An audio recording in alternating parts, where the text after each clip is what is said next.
Cynthia and Dave Dykama hadn't regretted retiring in Florida one single day since they moved there 2 years prior. Originally from Iowa, they were tired of the icy winters and frosty autumn weather. They'd come for the heat, the tropics, and all of the sun they could soak up in their final years. And they were making the absolute most of their time being as active as possible while they still could. Cynthia was only 61, still plenty of years left to fit in more fun and sun than most people manage in a lifetime. Now that their daughters were all grown, married, and had given them 2 busy little grandkids, the Dykamas were treated to weekend visits from them often, and those busy little tykes, as delightful as they were, was enough to tire Dave and Cynthia out for a while. Their explorations started with hikes, boat rides, bridge clubs, and beach strolls, and eventually led to the pair discovering a new hobby, canoeing, a nice, relaxing way to keep fit without chasing a prize or a medal. It involved just enough physical exertion to get the blood flowing, but not so much that it interrupted conversation. Perfect for an aging yet still active couple.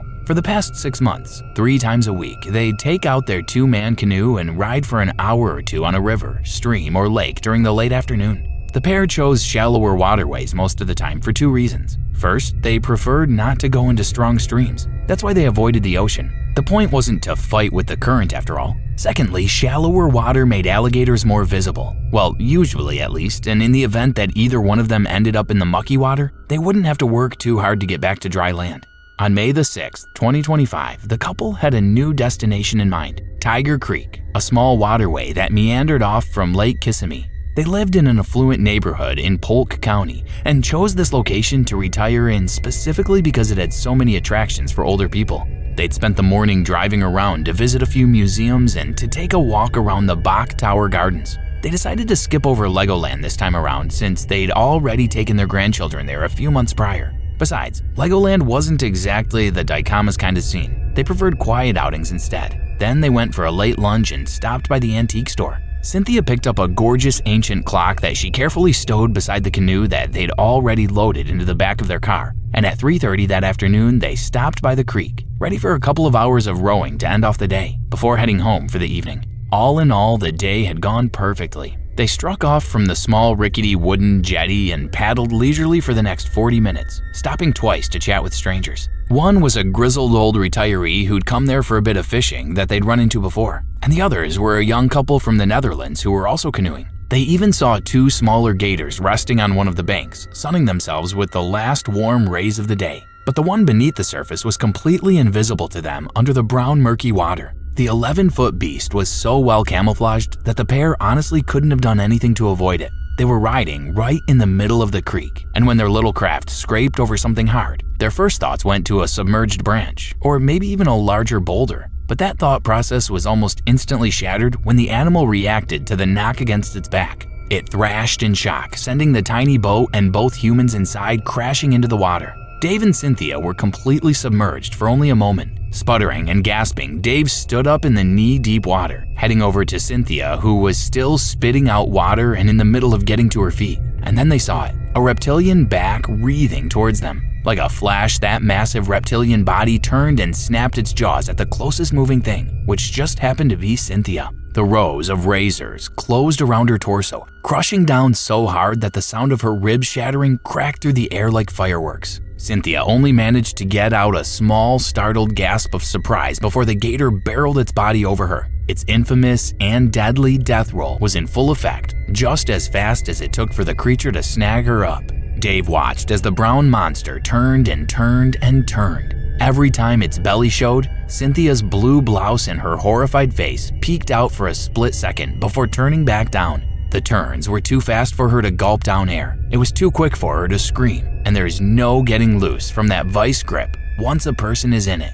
Dave launched himself at the grotesque merry-go-round that his wife was trapped in. He landed on top of the creature's back only to get catapulted off before he could even get a grip on its scaly rivets. He landed 4 feet away, got up and struggled through the stream again, heading right back to the chaos in front of him. Again, Dave caught the spinning gator as its back rolled to the top, and this time he managed to hold on long enough to get spun underwater himself.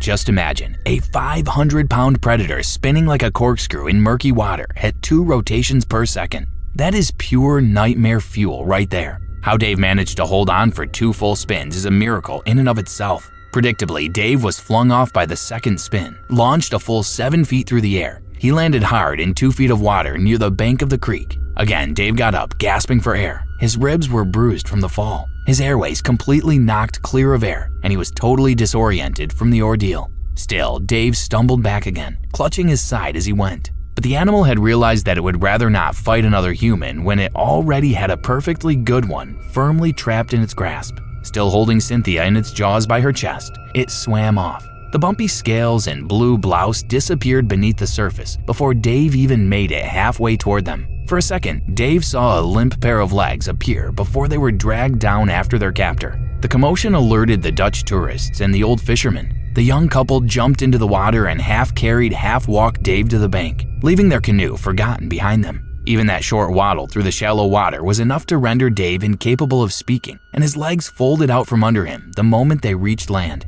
The effort he'd put into fighting for his wife's life had leached all of the energy from him. Dave vomited up the brackish water he'd swallowed, sobbing bitterly through the retching. He knew what this meant. Cynthia was gone. The only kindness that Dave could hope for was that she was hopefully already unconscious or dead before the creature started eating her. The fisherman was on the line with 911, directing emergency services to their location. They arrived in no time with an alligator trapper already with them. It didn't take long to find the colossal reptile. It was guarding an inlet very aggressively, and there were already 2 smaller gators just out of its reach. They'd smelled the fresh corpse and were hanging around, hoping to snag a piece for themselves. The trapper euthanized the gator and caught the 2 smaller ones to release them later. They hadn't committed any crimes, so there was no reason to kill them. Beneath some submerged tree roots, they found the body of Cynthia, remarkably still intact. The gator had only taken the time to stow her away before it got distracted by the other hopeful scavengers, forcing it to defend its kill before it could consume her. Burying a victim of an alligator attack whole is a rarity, and one that the Dicama daughters and Dave were very grateful for. This situation was already so heartbreaking that not having to know where the rest of her body ended up would have been unbearable. Dave fractured 2 ribs and suffered from shock and overexertion. His hands were the worst of all. During his desperate attempt to grab onto the creature, the rock-hard scales had torn his palms to shreds. Dave would go on to wear bandages for another week and a half after the attack. Anyone's body would have taken a beating from such a conflict. But at 65, that level of stress could lead to a cardiac event. So even though he was in good enough health to be released that same day, doctors insisted on keeping Dave hospitalized for over 48 hours to monitor his heart around the clock, just to be safe. He was hospitalized for 2 days until they were positive that he was stable. Dave walked out of the hospital and went straight to the mortuary before even bothering to go home. He spent a few minutes there to properly say goodbye to his wife before his daughters arrived from Iowa to do the same.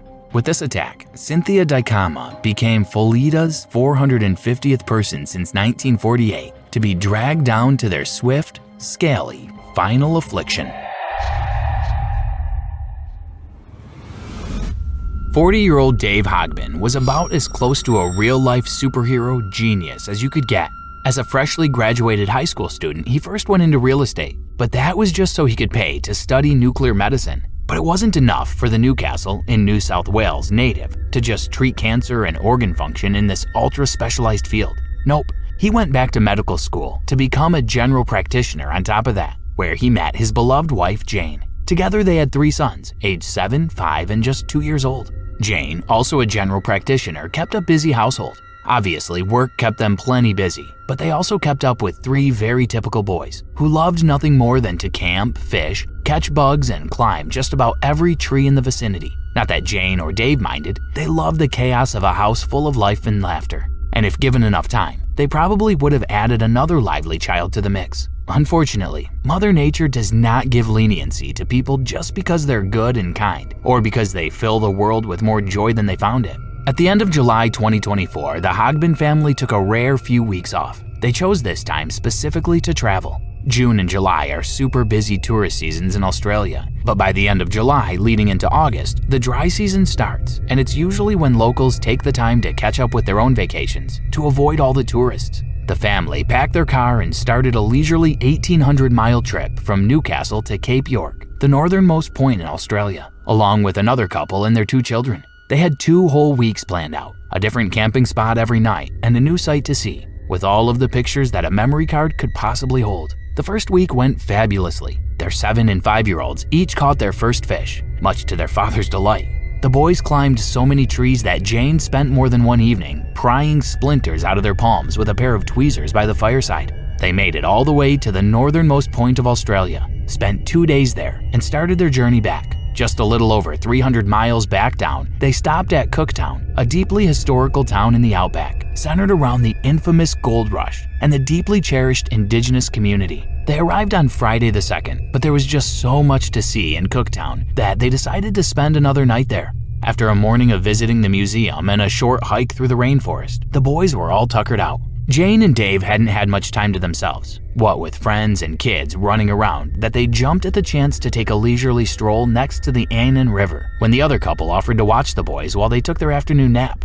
The Annan River is a wide expanse of deceptively still water. Even though the surface might seem calm, the currents are quite strong, even during the dry season. The bluffs that the high waters of the rainy season carve out when the river swells in summer drops down as much as 50 feet in some places when the water goes low in August. Most of that bluff is held together by tree roots that are as ancient as the gigantic crocs that infest those waters. It's a famous place to go and see monster freshwater crocodiles already. The locals call it Crocodile Bend for its famously large lizards. And Dave and Jane did indeed spy a few smaller specimens sunning themselves on the opposite bank. Their relaxed hike involved chit-chat about the boys' school, their oldest son's first venture into Little League rugby, and what they had in mind for their respective medical practices in the upcoming months. The moment that the 16-foot bluff gave away couldn't have come at a more unexpected time. Dave was walking on the side of the trail that was closest to the water. He was halfway through explaining a particularly challenging patient when the powdery dry wall of sand just gave out under their feet,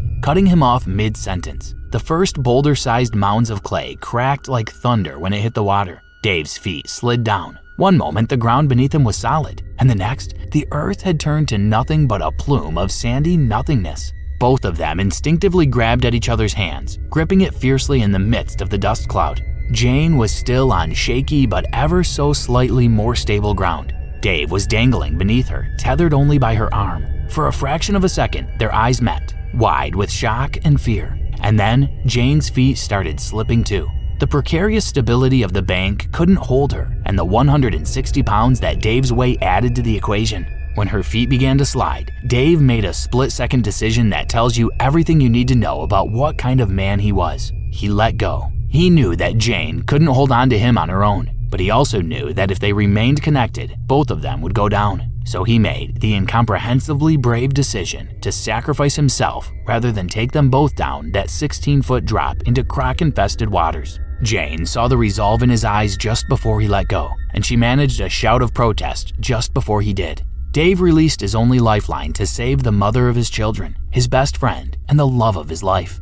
Dave went tumbling, taking another avalanche of soil with him. He was swallowed by the dust cloud and the splash that reached well over Jane's head. By the time she grabbed onto an exposed root and hoisted herself up, Dave was gone, swallowed by the sand and the raging water. Jane tried to find a way down, but after 5 minutes of not seeing Dave and being unable to find a way down, she turned and ran for help. A group of strangers on the trail found the hysterical woman and phoned in for help. Rescue workers were on the scene quickly enough, but they were too late. The moment that cascade slammed into the water, it startled every crocodile in the nearby vicinity from their midday slumbers. With a fresh, living human in the water, Dave barely made it 20 feet with the current before he was grabbed up by a 16-foot croc, known by the locals by the battle scars on its snout.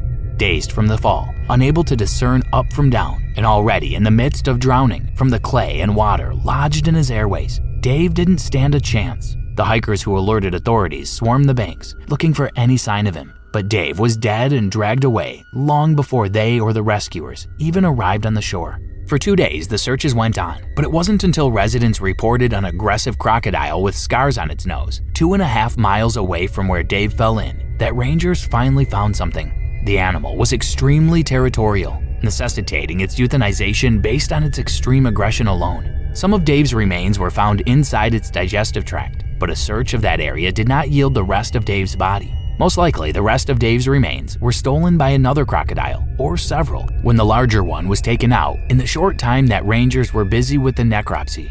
There's no telling which one of the dozens of other crocodiles in the area could have taken Dave, but at least the family got some part of him to bury. The funeral was crowdfunded by Dr. Dave Hogbin's many friends, colleagues, and scores of patients whose lives he was intricately part of. But most important of all, and the only silver lining that Jane can recall of this utterly tragic loss, is that the boys, who thought their dad was the toughest and most amazing man in the world, didn't have to witness their hero's final affliction. The Indonesian archipelago is home to 14 different species of crocodile. If that wasn't dangerous enough already, their numbers inland have increased at alarming rates over the past decade. Not because they've been breeding at faster rates, but because those specimens that used to thrive along the coastal areas are being driven inland thanks to overfishing and large-scope development along the ocean fronts. If there were more birds, this could have been managed fairly easily, but these are not tiny baby crocs that are coming in. These are fully grown, monster prehistoric reptiles that are suddenly popping up along every riverbed and stream that runs through villages that have no means to combat this massive influx of hungry crocodiles that have nowhere else to go. The villages that reside inland are not tourist hubs like the cities or coastal resorts are. Here, people bathe and wash their clothes in the rivers. They collect water from there, and children have swam freely in the shallower pools for centuries. Sure, children can be kept at a safe distance, but most of the people's daily needs are still supplied by these waterways. Staying away from the rivers entirely just isn't an option. And it's during one of these everyday chores that Alvina Doki, age 64, came face to face with one of these desperate, hungry newcomers. Alvina had put off washing the household's clothes for 2 whole days because of the heavy rains that weren't letting up. February in Indonesia is a particularly wet time of the year, and 2025 was proving to be an even wetter year than she could remember experiencing in a long time. And Alvina would know. She grew up, gotten married, had her children, and seen her grandchildren born alongside the Ledawero River. She was so embedded in the community and surrounding towns that everyone knew her by name, and most children and young adults had been babysat by her at one time or another while their parents worked. When the rain cleared up on the afternoon of the 5th, Alvina grabbed up the basket of dirty laundry and started off for the river. Washing clothes by hand is a time-consuming job, but she was hoping to finish the basket before it started raining all over again. Her husband, Gabriel Sinyo, age 60, and her 35-year-old son, Wilsilius Lomi, had a few days off from their construction jobs because the rain had halted their operations too. Gabriel and Wilsilius joined Alvina on her trip down, but it was only Gabriel who ended up keeping her company. Wilsilius ran into some acquaintances on the way and decided to stop for a chat. Gabriel and his wife talked about this and that for a while, but after a few minutes, Alvina was so engrossed in the task at hand that she went quiet in her concentration. She was completely engrossed, her hands working quickly to soap up the fabric between them. Gabriel decided it was best to leave her to it. Soon he dozed off on the banks, very comfortable under the rare rays of warm sun he hadn't felt in days. Alvina was standing in waist-deep water with a crop of rocks in front of her that she used to lay out the clothes and balance the basket on. With her back to the water, she never even noticed the 18-foot monstrosity creeping up silently behind her. The lizard took its time, slowly gaining ground until it had its snout nearly against Alvina's back before it pounced. Out of nowhere, Alvina felt the crushing snap of its jaws under her diminutive waist like a trap. Alvina didn't scream. She didn't shout. All the air had been taken out of her with that all-encompassing maw crushing her waist. All she could do was to grab onto the rocks in front of her, trying to pull herself out, gasping for air. Those teeth were slicing through her skin, her organs, and she could feel it literally tearing her apart as it pulled with power so immense that her fingernails tore out of their beds as it dragged her off the rock. The sheer agony of feeling one's flesh tear to shreds is so incredibly painful that even if Alvina could manage to take a proper breath to propel a scream, her pain was beyond shouting. All of her energy went into holding onto that rock that was slowly slipping out of her grasp. Gabriel heard a peculiar, sharp, wrenching rip that echoed through the air, like fabric screaming as it was torn apart. He opened his eyes to Alvina, her lower body trapped inside the mouth of a prehistoric beast, gripping that rock so hard that the brown skin on her knuckles had gone completely white. That sound he'd heard was his wife being torn slowly in half. He'd never moved so fast in his life. Gabriel sprang up, scooped up rocks from the ground and started pelting them at the animal, screaming and yelling as he did so. But Gabriel hadn't even reached the edge of the water when Alvina's hands gave out and the animal dragged her under the murky surface and out of sight. All that was left of Alvina was a pile of clean clothes and several of her fingernails, still embedded into the stone. What seemed like the whole village arrived in seconds. They pulled out canoes and walked down the banks of both sides searching for some sign of Alvina. But none was more determined than Wilsilius to find her. He was absolutely relentless. Wilcilius traveled 5 miles up the river by boat, then another 5 miles the other way. When they returned to the scene of the attack, empty-handed, it was starting to get dark, but he wasn't done just yet. While his father was heavily sedated in the clinic the next town over, Wilcilius picked up a flashlight and banded together with the last 20 or so remaining young men, and they set off again on foot into the night. Wilcilius kept going up ahead, smashing through the thick reeds and shrubs that grew along the waterline. The others tried to call him back to the group so that they could search among the safety of numbers, but he was inconsolable in his hysterical search. Nothing they could do could get him to slow down. Soon he was swallowed by the darkness until they could only hear his frantic splashing in the distance. Just as the group was about to bring him back to them for the 4th time that night, they heard a terrible scream emanating from the darkness, followed by an almighty rumble that vibrated through their bones. Wilcilius had found the crocodile after all. Hidden in the reeds he was storming through, and like his mother, Wilcilius was no match for the fresh water's most prolific hunter. By the time the villagers reached the place where he'd been, all they saw by the beams of their flashlights was the reptilian tail that slid over the surface for a brief second before it sank under the cover of the muddy water. The search for Wilcilius was a short one. When the dawn broke, overcast and wet again, his body was found caught in the exposed roots of a tree that grew into the river, less than a mile away from where he was attacked. The bite marks on his leg and waist were significant, but that's not what killed him. The croc, it seemed, simply drowned him with that notorious death roll, and when Wilcilius' heart stopped, it just let him go. It's thought that the animal had Alvina's remains hidden nearby, but with the sudden appearance of Wilcilius, it took her farther upstream, where it could feast in peace without any more interruptions. With Alvina being enough to sustain it for several weeks, there was no need to take Wilcilius too.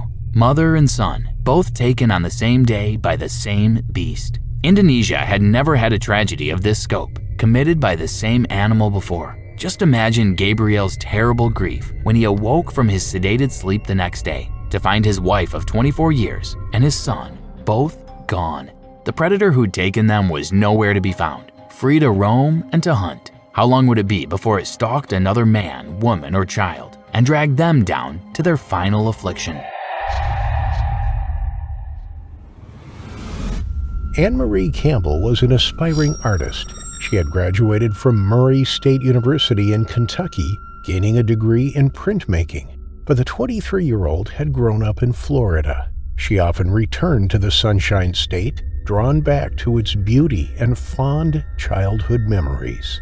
Only recently had she moved to Tennessee, where she had secured work in a vintage clothing store. But her real passion was abstract drawings, portraits, and creating fake food from objects that she found lying around. She used her artistic talent to better the lives of others. When she was at university, she auctioned off her work to support Hurricane Katrina victims. In May 2006, Anne Marie was back in Florida, visiting her favorite childhood spots with her friends, her stepfather Mark Barrett, and his new partner, Jackie. They had a cabin on Juniper Creek near Sweetwater Springs at Florida's Ocala National Forest. It was a beautiful, secluded spot, a place that she frequented as a child. The cabin was a rustic property overlooking the water. It was full of memories for the family. The Juniper Run is considered one of the best runs to canoe or kayak in the whole of America. The narrow, winding waterway runs from the Juniper Springs for several miles until it empties out in St. Johns River at Lake George. The picturesque route is a favorite for visitors to Florida. It is set under a dense canopy of old-growth forest. The water is calm and crystal clear. Otters frequent the area, and it is considered a peaceful and tranquil journey by many. Anne Marie and the rest of the group paddled in the shallow water of the creek. They splashed about, paddling in kayaks and swimming in the clear waters. Anne Marie and Jackie headed to a sandbar and sat down, soaking up the sun's rays. Others in the group, including Mark, carried on, meandering down the waterway. After sunning themselves for a little while, Anne Marie decided to continue downstream and catch up with Mark and his friend. But instead of joining Jackie in the kayak, she decided to snorkel the rest of the way back to the cabin. The river was only 10 feet wide and just a few feet deep.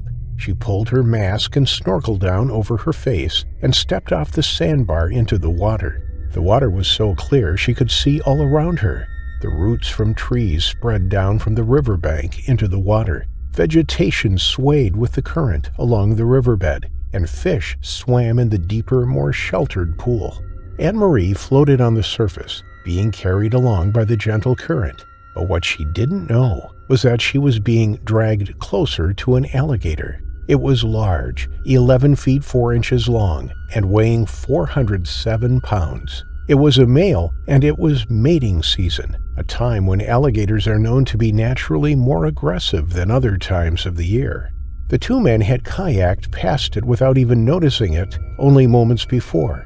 It had watched them from the edge of the river, secluded by the overhanging vegetation and dark reflections of low-lying branches. The size of the kayak was enough to deter it from approaching them, but a lone swimmer, on the other hand, was a much easier target.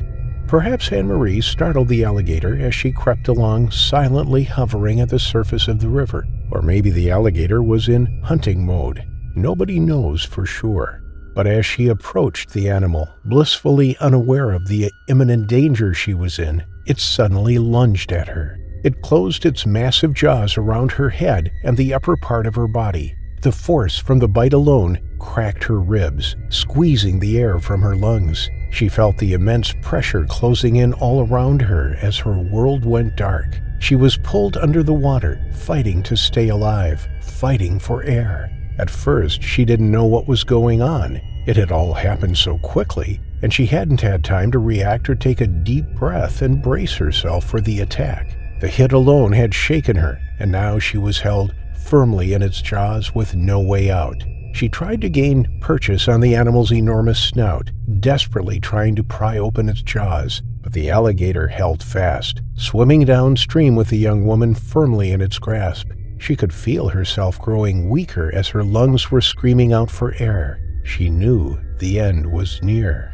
When Jackie climbed back into the kayak and paddled downstream, she was concerned not to see Anne-Marie anywhere. She called out to her, but with so many twists and turns in the narrow riverway, she felt sure she would see her around the next corner, and to her horror, saw a commotion unfolding just yards away. The alligator had swum down the river, still clutching Anne-Marie in its jaws, when Mark and his friends spotted it. They were shocked to see the size of it, and then there was the terrifying realization that it had something or someone in its mouth. They instantly knew that it was Anne-Marie and rushed into the water to save her. They leapt onto the alligator, wrestling with it, holding onto its body covered in thick, scaly skin. They pulled with all their might at the animal's jaws, trying desperately to open them and free the young woman. But the alligator held them firmly shut. With every second that passed, they knew Anne-Marie's chances were fading. She was being held under the water by the alligator, and who knew how long she had been like that? Mark punched the alligator over and over, bringing his fists down on the reptile's armored head. But that wasn't working. The alligator refused to let go. Then Mark and his friend went for the alligator's sensitive areas. Mark shoved his hand into the mouth, slicing it open on the razor-sharp teeth. They clawed at its snout and gouged its eye, all the while screaming at it to let go of his stepdaughter. Only when they drove their fingers into its eye did it finally relent and release Anne-Marie. The two men grabbed her and carried her up the riverbank, but it was too late. Anne-Marie had been held under the water too long and had tragically drowned. The coroner ruled that Anne-Marie sadly lost her life from both drowning and blunt force trauma. She had suffered lacerations on her head, neck, and upper torso, and suffered multiple rib fractures.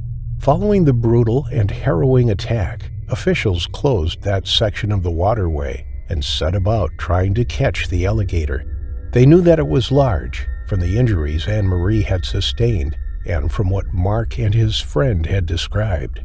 Within an hour of the attack, trappers and wildlife officials were scrambled to the location. They began to hunt for the killer reptile. It was highly likely that it was still in the area.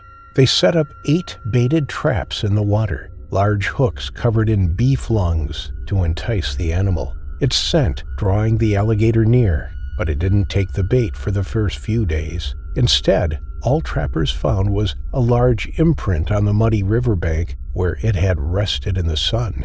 The following day, the trappers spotted it on the sandbar. It saw them approaching in their 14-foot Carolina skiff boat. As they closed in on the animal, a new TV helicopter hovered overhead, the cameraman leaning out of the window to capture the moment. But the noise from the whirring rotor blades scared the alligator, and it scuttled into the water and swam away. Furious that the chopper had interfered with their efforts, they continued searching for the elusive beast. The following morning, the team set out once more just after 8 a.m., and that's when they spotted it. The alligator had finally taken the bait and was now impaled on one of the large hooks, just 400 yards from where Anne-Marie had been killed. As they pulled the alligator in towards the boat, the hook firmly embedded inside the animal.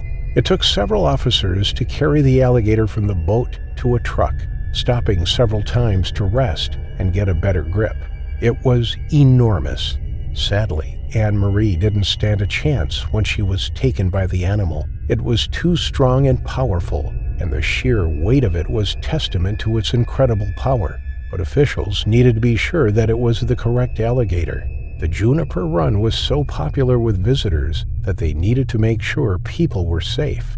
Upon closer examination, it was found that the alligator had one of its eyes badly gouged and multiple lacerations on its snout.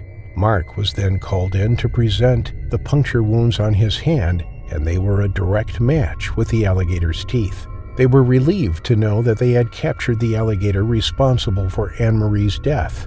But although others could rest easy, knowing that the enormous reptile no longer patrolled these waterways, nothing would bring Anne-Marie back from her terrifying final affliction. Sabrina Peckham had lived in Florida her whole life, but she struggled with drug addiction, something which had led to her being homeless. She lived in a wooded area near John S. Taylor Lake Park and Ridgecrest Park. It was a well-known spot for homeless people to live, forming a kind of camp for those who couldn't afford housing. Although Sabrina couldn't afford many material things for her family, she never held back on giving them love and support. She was now a grandmother. Her daughter, 23-year-old Brianna Doris, now had children of her own, a 3-year-old daughter and 1-year-old son. Sabrina helped out with the children as much as she could, and in return, Brianna would make sure that her mother was well fed and had enough clothes to keep her warm. Those who live in Florida are aware of the dangers of alligators. They are known to inhabit every body of fresh water, and in some places are seen basking on lakeside banks or on people's porches. Occasionally, they can be spotted crossing roads as they make their way from one lake to the next. Although they typically feed on fish, small mammals such as muskrats and sometimes larger mammals like deer, they occasionally leap out of the water to take pet dogs from near the water's edge. They may appear more docile than their more aggressive relatives, the saltwater crocodiles that inhabit other parts of the world, but they are still incredibly dangerous. On the evening of September 21, 2023, 41-year-old Sabrina was walking back to her woodland camp. Nobody knows exactly what happened to her, but as she approached a narrow pedestrian bridge that straddled McKay Creek, disaster struck. The creek joined Taylor Lake with Ridgecrest Park. It provided a means for alligators to travel between freshwater sources without crossing any roads. As the sun went down, the alligators became more alert. Although they take prey during the day, they are largely nocturnal. They can detect even the smallest of movements in the water, such as that of a struggling fish or the splash from a small mammal. They swim silently through the water before lying in wait for the opportune moment to strike. They are ambush predators, relying on the element of surprise to catch their food. Under cover of darkness and obscured by the murky water in the creek, an alligator lay in wait. The vibrations from the passing cars and the footsteps of pedestrians were picked up by its senses. Sabrina walked closer, but something distracted her. Maybe she pulled her phone out of her bag, or maybe she was looking over her shoulder, or maybe she failed to notice the creek altogether. It was covered in green vegetation. The water was barely visible, especially at nighttime. Dense bushes and reeds covered the bank on one side. It could easily have been mistaken for a grassy ditch rather than a canal or creek. The bridge ran parallel to the road with metal railings running along its sides. Whatever happened in those moments just before crossing the bridge, Sabrina lost her footing just feet from the bank and fell. She rolled off the sidewalk and down the steep bank right towards the creek and the stealthy alligator. As quick as a flash, the alligator launched its head up out of the water and snapped its jaws closed around Sabrina's legs. Before she even realized what was happening, she was in the jaws of an enormous alligator. She scrabbled about, trying to drag herself up the bank, but the alligator yanked her into the water. She cried out for help, but her screams went unanswered in the darkness of the night. As the alligator continued to drag her into the creek, Sabrina tried to fight it off. She punched its head and tried to gouge its eyes, but her fists were no match for its heavily armored skin. A second later, and Sabrina was dragged underwater, where she battled to free herself. With a bite force of more than 2,000 psi, the alligator wasn't letting go. Its raw hunting instinct kicked in, and it held Sabrina under the water until she stopped struggling. Her fight was over. She had succumbed to the terrifying attack and had disappeared in an instant. Sabrina's family were used to not hearing from her for days at a time. Although they lived relatively close by, Sabrina didn't always check in with them. She could have been gone for weeks before her family realized she was missing, but it was a lot sooner than that when Sabrina was discovered, and in the most gruesome way imaginable. The following afternoon, Jamarcus Bullard was on his way to a job interview. As he walked over the bridge, he peered into the water, expecting to see some fish. But to his surprise, he saw an alligator. It was the first time he had seen one, and he stopped to admire it from the safety of the bridge. That's when he spotted something truly disturbing. The alligator had something in its mouth. Jamarcus strained his eyes and looked a little harder. There appeared to be a pair of legs and a torso sticking out of the alligator's mouth. At first, he thought it was a mannequin. It was pale and white, but then he realized that it was a real body.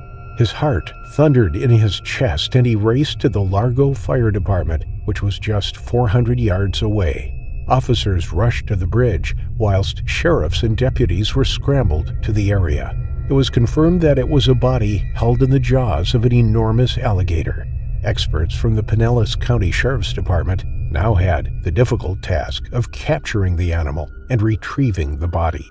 They managed to secure a rope around its jaws and pulled it up onto the bank. The animal measured 14 feet long. It was one of the largest officials had seen. When news of the tragedy spread, local residents were shocked. Many had seen smaller alligators in the area before. They were often seen in the waterways nearby, but this one was exceptionally big, and it was right next to a Head Start, a facility for babies, toddlers, and young children. When Sabrina's body was recovered from the alligator, she was identified. Brianna heard about the alligator attack and knew that it had occurred along the route her mother usually took. She just hoped and prayed that it wasn't her mother who had lost her life. But later that day, her worst fears were realized when she received the devastating news from the police department. It was a huge shock for her family. Her mother had always been there for them, and despite her troubles with drugs and minor charges for things like trespassing and stealing food, she was a good person at heart. Brianna's children would now grow up without their loving grandmother, which was something that broke Brianna's heart. She was angry that there were no signs along the creek. Warning signs about alligators are common along the banks of Florida's lakes, but there was none near the water where Sabrina had been killed. The alligator was loaded up onto a large truck and driven away, where it was humanely destroyed. There was speculation about how this tragedy could have occurred. Some suggested that the alligator was on the bank when it snatched Sabrina, but typically alligators only hunt in the water. They are slow and cumbersome on the land. Others suggested that Sabrina died first, and then the alligator grabbed her body while it lay in the water. Some made a horrible accusation that Sabrina taunted the animal first before she was pulled into the water. Her daughters strongly denied those claims, as it was just not something that Sabrina would have done. There were still questions surrounding the mystery of Sabrina's death, but in time, things may become clearer. Although an autopsy was performed and toxicology tests taken, the medical examiner's report has not been made public. However the situation unfolded, the death of Sabrina was truly heartbreaking for her family, and her daughter has found it difficult to move on. The community came together to support her and remember a woman who was known to be so kind and caring, especially towards children. A candle-lit vigil was held days after the discovery, and a GoFundMe page was set up to help cover the funeral costs. Her daughter, Brianna, said that the family hopes that she is at peace and in a better place. We love and miss her to no extent. She still finds it hard to believe that her mother met such a terrifying final affliction. Below the waters in a Filipino lake was the largest crocodile known to man. He was feared by those who lived on the water and relied on it for their livelihoods. One day, as 12-year-old Rowena Romano was paddling her canoe to school, the enormous crocodile began to trail her. Moments later, he bashed into the side of her canoe, sending the schoolgirl splashing in the water and fighting for her survival. Mehaba Lake is situated inside the Agusan marshland of the southern Philippines. It is part of the 15,000-hectare marshland that is one of the Philippines' most ecologically significant wetlands. The marshland is so big that it holds 15% of the country's fresh water, and it used to be home to a giant. Lurking its murky depths was an enormous saltwater crocodile named Lolong.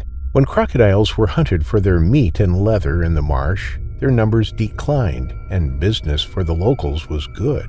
But in 1994, the marsh came under the National Integrated Protected Area System. This ended hunting, and the crocodile numbers flourished. Not only did their population size grow, but so too did their body size.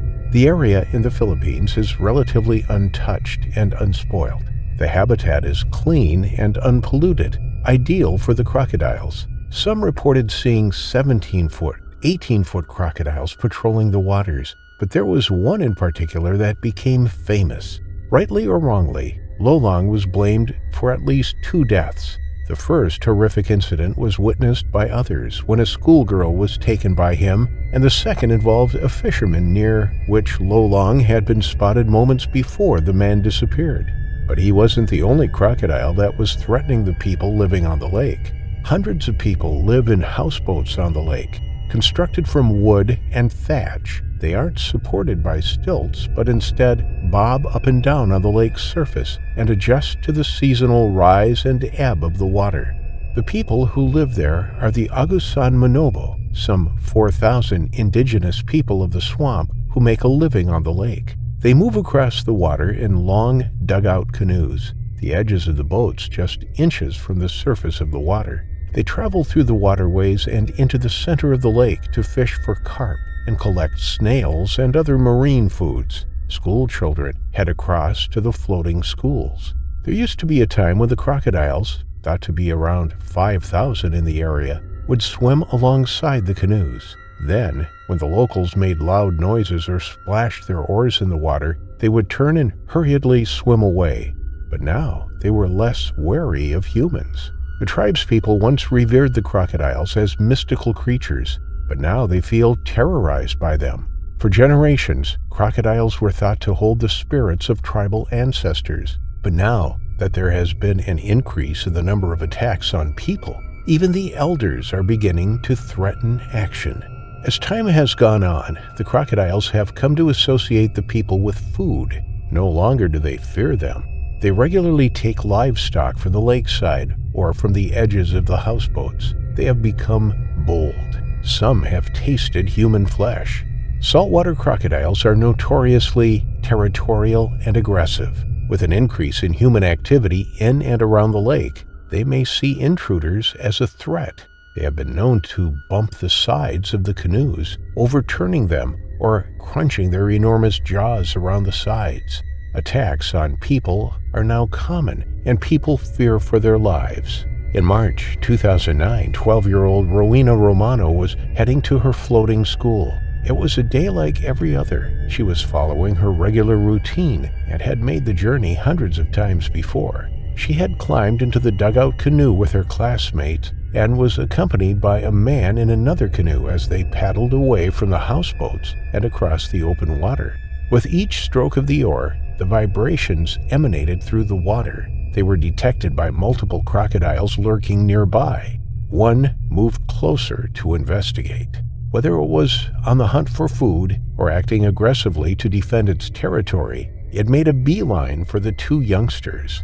It approached from behind, a small bow wave in front of its snout, its eyes protruding through the surface of the water and the knobbly skin on its bumpy head and back barely visible. The two children saw it approaching and paddled faster. The accompanying man urged them to pull harder on their oars, but the crocodile was fast, able to swim at 15 miles per hour. It could easily outswim the two school children in their canoe. It had learned how to capsize the boats. Many people had lost their lives that way over the past decade or so. The bold predators were clever and cunning. They either leapt out of the water and dragged people from the boats or knocked them into the water. This crocodile, believed to be Lolong, bumped into the side of the boat. With the canoe so low down to the water, it immediately overturned, and the two school children were sent splashing into the lake. Rowena and her classmate kicked towards the other canoe, desperate to get out of the water before the crocodile came back. But beneath them, the crocodile was heading directly for their legs. It could see the commotion on the surface just feet above it, and it sped upwards. It opened its enormous jaws, and Rowena felt a sharp tug as she was pulled underwater. She let out a shriek as she was taken in the mouth of the giant reptile. Its sharp teeth held her firmly in its grip. The crushing sensation was unbearable, and it felt as though her lungs would burst as she was dragged deeper and deeper into the lake's abyss. It was less than a minute, and she drowned in the crocodile's jaws. Her classmate was hauled into the other boat, and they desperately scanned the water for Rowena, but she was gone. There was no trace of her. The surface of the water was still and calm, as though nothing had ever happened. Following the unbearable tragedy of losing yet another one of their own, the communities along the lake were determined to do something about it. They knew that Lolong was the largest and most ferocious of the crocodiles, and they were hell-bent on finding him. The search continued for days. On the third day, they didn't find the crocodile, and instead they made a gruesome discovery. It was Rowena. Her headless body was found badly mangled amongst the reeds. Finding the young schoolgirl only spurred the residents on to catch the culprit before it could do any more damage. It was a fruitless hunt, and they came up empty-handed. But when a fisherman was taken a couple of years later, thought to be by the same croc, the hunt resumed. The local government of Bunawan town assembled a hunting party. It took 3 weeks before Lolong was captured. Upon capture, he was given his name, which was in memory of one of the trappers who died of a heart attack on the eve of securing the monstrous crocodile. The enormous reptile was transported to a pen in Bunawan. Whilst animal rights activists called for his immediate release, the mayor of Bunawan town, Edwin Cox Elorde, insisted that the crocodile would be killed by locals if he was returned to the wild. He expressed his interest in creating a crocodile nature reserve to remove some of the largest crocodiles from the lake to keep the people safe. Lolong became an instant celebrity. People came from far and wide to marvel at his immense size. Now that he was secured, he could be formally measured. He came out at 20.24 feet, or 6.17 meters long, which was a new Guinness World Record for the largest saltwater crocodile in captivity. But his stay in captivity would be short-lived. Having spent his 50-year life in the wild, unrestricted and able to exhibit his natural behavior, the confines of his new cage took its toll on him. He developed serious signs of distress, and after just 2 years, died from a combination of stress and a fungal infection that couldn't be treated. Such apex predators aren't designed to live a life behind bars. Instead, perhaps there should be programs that educate people about the invaluable importance of crocodiles to the ecosystem. Whilst he was held in captivity, visitors who came to see him were handed leaflets about the importance of the species and their endangered status in parts of the Philippines. The local government were trying to get the message across, but maybe more should have been done. A conservation project in a place called San Mariano Town in the northern Philippines almost lost their population of crocodiles due to harmful fishing methods and active crocodile hunting. But through education and conservation, the population of this iconic species has bounced back. It is possible for people and crocodiles to live side by side. There are talks of creating a crocodile reserve in one section of Mihaba Lake and culling to keep their population numbers more manageable, allowing locals and crocodiles to live within the same environment without locals fearing any crocodiles bringing them to their terrifying final affliction.